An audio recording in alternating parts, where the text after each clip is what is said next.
We are starting our today class on hemolytic anemia. There are 3 questions regarding the disease of hemolytic anemia. Is the patient hemolytic? Is the anemia hemolytic? If so, where is the site of destruction? What is the etiology of destruction, or what are the causes of destruction? Question number 1, is the anemia hemolytic? Question number 2, if so, where is the site of destruction? What is the etiology of hemolysis? Is the anemia hemolytic? What are the answer? Increased hemoglobin breakdown, evidence of red cell damage, bone marrow hyperplasia, decreased red cell lifespan. এই কটা জিনিস যদি আমরা পাই তাহলে বোঝা যাবে যে পেশেন্টটা হেমোলাইটিক অ্যানিমিয়া। কি increase haemoglobin breakdown, evidence of red cell damage, bone marrow hyperplasia, decrease red cell life span. If so, যদি এই ফিচারগুলো আমরা পাই তাহলে where is the sites of destruction? এই ডিস্ট্রাকশনটা কোন জায়গা হলো? ইন্ট্রাভাস্কুলার স্পেস অথবা extravascular haemolysis. What is the aetiology? একটা আমরা কীভাবে বার করবো? History, clinical features and laboratory investigations. Clear? General evidence of hemolysis, evidence of increased hemoglobin breakdown. কি ছিল? increased hemoglobin breakdown, evidence of red cell damage, bone marrow hyperplasia, decreased lifespan of the red blood cells. Evidence of increased hemoglobin breakdown, evidence of red cell destruction, evidence of compensatory erythroid hyperplasia. What are the evidences of increased hemoglobin breakdown? Jaundice, hyperbilirubinemia, decreased plasma haptoglobin, decreased hemopexin, increased plasma LDH, hemoglobinemia, hemoglobinuria, hemosideruria and anemia. Evidence of red cell destruction, decreased erythroid lifespan of erythrocytes reduced. Increased heme catabolism which lead to increased serum unconjugated bilirubin level, increased rate of urobilinogen excretion, increased serum lactate dehydrogenase, decreased serum haptoglobin. কেন decrease haptoglobin? Bind করে ফেলেছে, haptoglobin কমে গেছে। Evidence of compensatory erythroid hyperplasia, reticulocytosis, macrocytosis and polychromasia in the blood film. Peripheral ব্লাডে পাবো আমরা ম্যাক্রোসাইটোসিস, reticulocytosis, macrocytosis and পলিক্রোমাসিয়া। বোন ম্যারোতে কী পাবো? Erythroid hyperplasia of the bone marrow. Radiological findings আর widening of the marrow cavity and thinning of the cortex, that is skull, tubular bone, etcetera. Evidence of intravascular and extravascular haemolysis. What are the intravascular haemolysis? This are the common question. Evidence of intravascular haemolysis, anemia, jaundice, hemoglobinemia, methemoglobinemia, decreased serum hemopexin level, decreased plasma haptoglobin and hemopoietin, haemoglobinuria and haemosiderinuria. কেন এগুলো হয়েছে? Blood ভেসেলের ভিতরে এরা আরবিসিগুলো ভেঙে গেছে আর কি। তাহলে এর জন্য অ্যানিমিয়া হবে, জন্ডিস হবে, অ্যালবুমিনেমিয়া, মানে এই অ্যালবুমিনের সাথে হিমোগ্লোবিন বাইন্ড করেছে আর কি, তাই না? তাহলে ওটা বেশি হবে। ডিক্রিজ সিরাম হেমোপেক্সিন লেভেল, হেমোপেক্সিনের সাথে হিমোগ্লোবিন বাইন্ড করে বলে তোমার হেমোপ্যাক্সিন লেভেলটা কমে যাবে। ডিক্রিজ প্লাজমা হ্যাপ্টোগ্লোবিন, এর সাথে হিমোগ্লোবিন বাইন্ড করে, এটা কমে যাবে। হেমোগ্লোবিনিউরিয়া, হেমোগ্লোবিন ইউরিনের সাথে বের হয়ে যাবে, haemosiderinuria. Evidence of extravascular haemolysis, causes are reduce deformability, surface injury and become foreign to immune system. Findings anaemia, jaundice, decrease plasma haptoglobin, splenomegaly. তাহলে এক্সট্রাভাস্কুলার হেমোলাইসিস কী হবে? কী কারণে ভাঙছে? Reduced deformability, surface injury and become foreign to immune system. তাহলে 1 নম্বর হচ্ছে ডিফর্মেবিলিটি যদি কমে যায়, 2 নম্বর হচ্ছে সারফেস ইনজুরি যদি হয়, অথবা যদি ওইটা ফরেন হয় আর কি, অর্থাৎ ইমিউন রিয়াকশানে তখন ডিস্ট্রাকশন করবে। ফাইন্ডিংস হচ্ছে anaemia, jaundice, decrease plasma haptoglobin and splenomegaly. Laboratory features of haemolysis, reduce glycosylated haemoglobin, কমবে না? হেমোগ্লোবিন কমবে তো, fall in blood hemoglobin level at a rate greater than 1 gram per dl per week. Accelerated erythropoiesis, reticulocytosis, macrocytosis, leucocytosis. কারণ bone marrow stimulation যখন হয় শুধু তো ইরাইথ্রোপয়েটিন সবগুলোকে স্টিমুলেট করে। Blood smear findings, bone marrow findings, ferrokinetics, biochemical findings. Blood smear, cystocytes. Cystocytes means fragmented RBC, red blood cell, fragmentation of the RBC. Fragmented RBC is called cystocytes. Target cells, polychromatic macrocytes, basophilic stippling, erythroblast, nucleated dead cells, poikilocytosis. Erythroblast মানে nucleated dead cells and poikilocytosis. Bone marrow finding, erythroid hyperplasia with decreased myeloid erythroid ratio. Why decreased? কারণ হচ্ছে erythroid hyperplasia হয়েছে বেশি আর কি, নিচেরটা বেশি এই জন্য উপরটা কম। erythroid hyperplasia and with decreased ME ratio.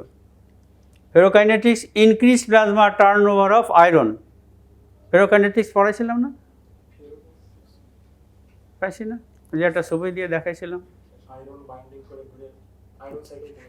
Iron সাইকেলের পরে ফেরোকাইনেটিক্স ছিল, ডিটেলস পড়াইনি। তো বলছিলাম যে আয়রন ইউটিলাইজেশন কতটুকু হচ্ছে বা কোন জায়গায় ইউটিলাইজেশন হচ্ছে না এটা দেখার জন্য একটা আয়রন ট্যাগ করে দেওয়া একটা,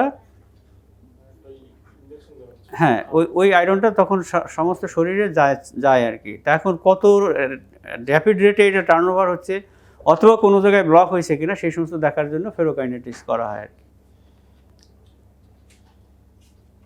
Increased plasma turnover. Biochemical finding, increased erythrocyte creatinine. Commonly used other tests and observed laboratory features. What is thalassemia? Thalassemia syndrome are heterogeneous group of Mendelian disorder, all characterized by a lack of or decreased synthesis of either alpha cell or beta globin chain of the hemoglobin A due to point mutation. আমরা আগে বলছিলাম না, sickle cell anaemia, point mutation, number of amino acid same থাকে but একটা amino acid replaced by another amino acid. আর এইখানে বলছিলাম যে প্রোমোটার হোক, এন্ট্রন, এক্সন অথবা এনহ্যান্সার গ্রুপ যে কোনো জায়গায় যদি মিউটেশন হয় সেই ক্ষেত্রে রিডিউস সিনথেসিস হবে অথবা মাঝামাঝি কোথাও জায়গায় ব্লক হয়ে যাবে, অর্থাৎ এন্ড হয়ে যাবে। এন্ড বোঝো, টার্মিনেশন হবে। টার্মিনেশনের জন্য যে পরপর 3টে অ্যামাইনো অ্যাসিড লাগে সেই অ্যামাইনো অ্যাসিড যদি মাঝামাঝি কোথাও হয় সেখানে টার্মিনেশন হয়ে যাবে। আর এখানে টার্মিনেশন হয়ে গেলে তো ওই সেন্টার তৈরি হবে না। থ্যালাসেমিয়া সিনড্রোম আর heterogeneous group of Mendelian disorders, all characterized by lack of or decreased synthesis of either alpha or beta globin chain of hemoglobin A due to point mutation. Frequency occurring Mediterranean countries, part of the Africa and Southeast Asia. Clinical and genetic classification of the thalassemia. This is the clinical syndrome: beta thalassemia, alpha thalassemia. These are the genotypes. These are the clinical features, molecular genetics. Beta thalassemia, thalassemia major, thalassemia intermediate and thalassemia minor. This is homozygous beta thalassemia, thalassemia major.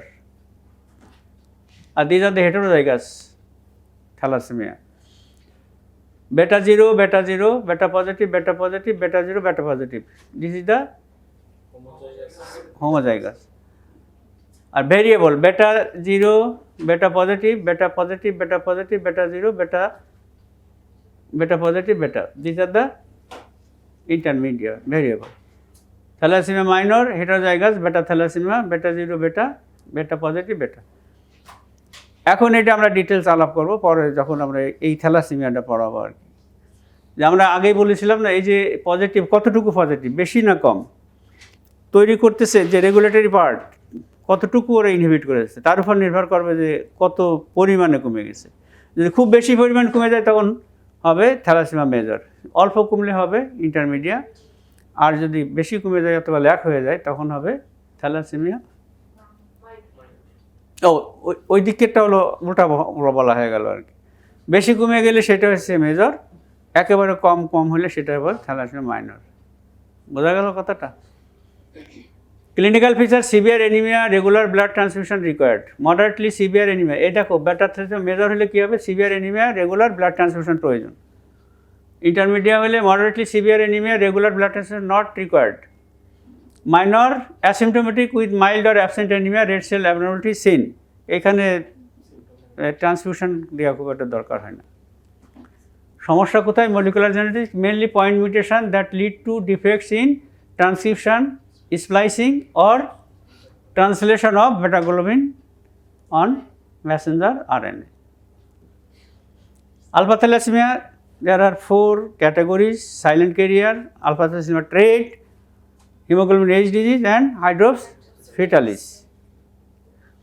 Thalassemia silent carrier, দেখো 4টা, আমরা এটা পড়ব details. Thalassaemia আলফার জন্য কয়টা জিন থাকে? এই যে 4টা। আর এই ব্যাটার জন্য কয়টা? 2টো। প্লাস আর না, 2টো থাকে নর্মাল।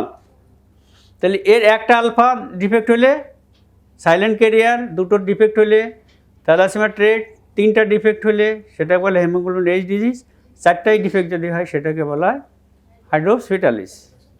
2টা ডিফেক্ট আবার 2ভাবে হতে পারে। দেখো, একটা হচ্ছে এটাকে একটা ম্যাটার্নাল একটা প্যাটার্নাল না, এই দুটো মার থেকে আসা, এই দুটো বাবার থেকে আসা, বা উল্টোটাও হতে পারে। ঠিক অনুরূপভাবে এই দুটো মার থেকে, এইটা দুটো বাবা, এইটা মা, এটা বাবা। দেখো, এটা মারটা টোটাল দুটোই নেগেটিভ ছিল, বাবার 2টো ভালো ছিল। এটা এশিয়ান দেশে এইটা হয় আর কি। আর মারও একটা খারাপ, বাবারও একটা খারাপ, ব্ল্যাক, আফ্রিকান, এশিয়ান। এর সমস্যাটা কি বলতে পারো? এইটার সাথে যদি আর একটা ম্যাটিং হয়, তার যদি এর আর একটা ডিফেক্ট থাকে যার সাথে ম্যাটিং হবে, তাহলে তার বাচ্চার কত? 3টা ডিফেক্ট হবে না? 3টাই ডিফেক্ট হবে। কিন্তু এইটার সাথে যদি আর একটা ম্যাটিং হয় যার ডিফেক্ট আছে এরকম আর 2টো অথবা 3টা, তাহলে তখন কী হবে? 3টাই ডিফেক্ট হবে অথবা 4টাই ডিফেক্ট হবে। ক্লিয়ার? বুঝতেছো কিনা বিষয়টা?